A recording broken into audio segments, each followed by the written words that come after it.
Hanya segelintir orang yang hadir karena takut dengan kekuasaan para preman di pelabuhan. Nenek Lodra berdiri kaku di depan gundukan tanah merah yang masih basah. Tangan keriputnya gemetar saat menyentuh nisan sederhana dengan nama cucunya. Dalam kesunyian, ia bersumpah dengan suara rendah namun penuh kekuatan. Kalian telah merenggut nyawanya, tapi kalian tak akan pernah merenggut keadilan.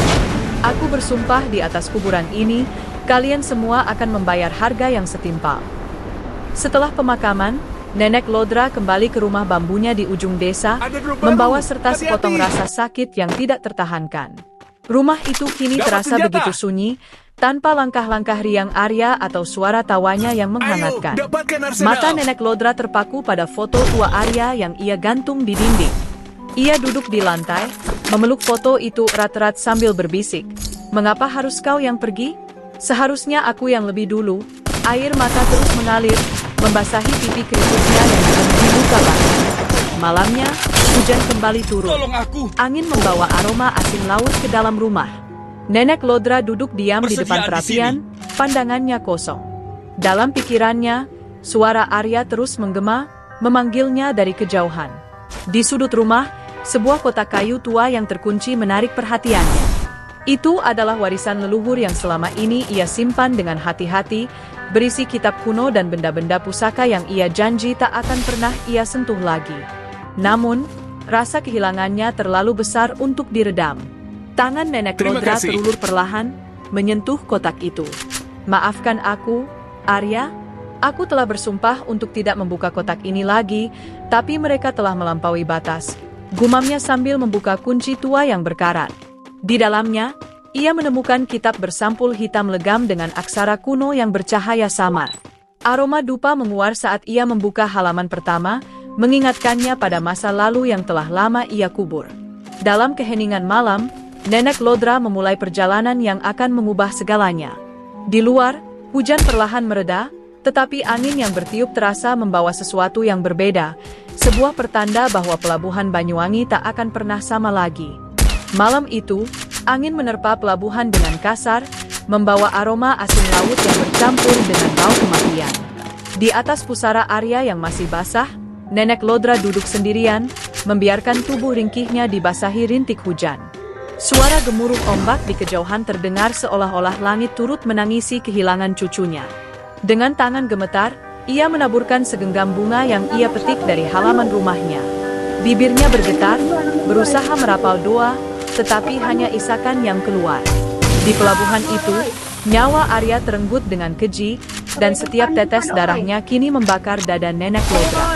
"Kau tahu, Arya, Nenek tidak pernah menginginkan hal seperti ini.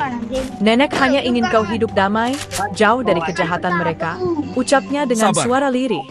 Tangannya yang keriput menggenggam tanah basah di atas makam cucunya, seolah mencoba menyatu dengan rasa sakit yang kini menjadi bagian dari dirinya. Hujan terus turun, membasahi rambut putihnya yang kusut. Tapi Nenek Lodra tidak peduli. Baginya, dunia telah kehilangan warnanya. Semua yang berarti baginya telah hilang. Di sudut desa, para tetangga memperhatikan dengan takut-takut dari balik jendela.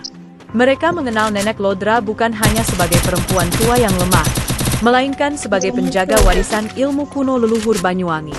Bertahun-tahun, ia hidup sederhana dan menjauh dari dunia gaib, menyembunyikan rahasia besar yang ia simpan rapat. Namun malam itu, tatapan mata para penduduk menyiratkan rasa gentar. Mereka tahu, kehilangan Arya telah membuka pintu kegelapan dalam diri Nenek Lodra yang telah lama terkunci. Saat malam semakin larut, Nenek Lodra kembali ke rumahnya yang sederhana. Dalam keheningan, ia menyalakan dupa dan duduk di depan altar kecil yang penuh dengan foto keluarga.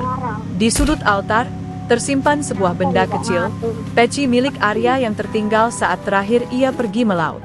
Nenek Lodra menggenggam peci itu erat-erat, mencium aroma terakhir cucunya. Hatinya remuk, tetapi ia tahu, tangis tidak akan membawa Arya kembali. Ia mulai menyadari bahwa dendam adalah satu-satunya bahasa yang bisa dimengerti oleh para pembunuh itu. Dengan tangan gemetar, ia membuka kitab pusaka yang telah ia temukan malam sebelumnya. Aksara kuno terpancar samar di bawah nyala lilin, menciptakan bayang-bayang mistis di dinding bambu. Setiap halaman mengingatkannya pada pelajaran leluhur yang telah lama ia tinggalkan, ilmu pemanggil roh, kutukan, hingga kendali atas elemen alam. Namun, di balik semua itu, ada peringatan keras. Barang siapa menggunakan ilmu ini untuk membalas dendam, ia akan kehilangan dirinya sendiri. Mata Nenek Lodra terfokus pada tulisan itu, tetapi amarah dalam hatinya lebih kuat daripada ketakutan akan akibatnya. "Jika itu harga yang harus kubayar, maka aku rela," bisiknya dengan suara parau. Ia mulai merapal mantra dari halaman pertama kitab itu. Udara di sekelilingnya mendadak berat, dan api lilin di depannya bergetar. Angin dingin masuk melalui celah dinding, membuat seisi rumah terasa seperti dihinggapi sesuatu yang tak kasat mata. Nenek Lodra merasa kekuatan kuno mulai merasuk ke dalam tubuhnya, membawa serta bayangan masa lalu yang selama ini ia coba lupakan. Malam itu, di pelabuhan yang sama tempat Arya dibunuh, angin berubah menjadi badai kecil. Ombak menghantam dermaga dengan ganas, sementara sekelompok preman yang sedang mabuk di sebuah gudang tiba-tiba merasakan udara yang berbeda. Salah satu dari mereka, seorang pria bertato dengan wajah kejam, menggigil meski udara terasa lembab. "Apa ini? Kenapa aku merasa seperti diawasi?" gumamnya sambil melihat ke sekeliling. Tetapi yang lain menertawakannya,